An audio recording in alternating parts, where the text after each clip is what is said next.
এখন একটা সমস্যা হলো, আমরা আজকাল বেশিরভাগ লোক অজু করি হলো টয়লেটের মধ্যে, আর টয়লেটের মধ্যে আল্লাহর নাম নেওয়া নিষেধ, ঠিক না ঠিক?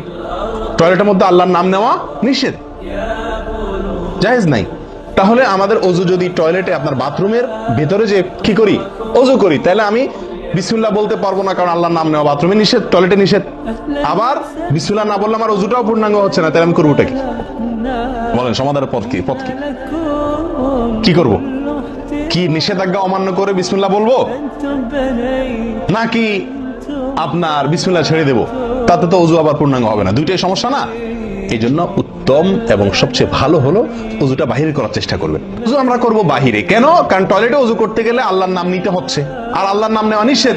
সেখানে আমি আল্লাহর নাম নিতেও পারছি না, আর নাও নিতে পারছি না। যদি নেই তাহলে আল্লাহর নাম নিয়ে গুনাহ করছি টয়লেটে, আর যদি না নেই তাহলে আমার অজুটা অপূর্ণাঙ্গ থেকে যাচ্ছে, ঠিক না ঠিক? এই জন্য আমরা উত্তম হলো অজু করব কোথায়? বাইরে এসে যে কোনো টেপে। কথা কি বুঝাতে পারছি?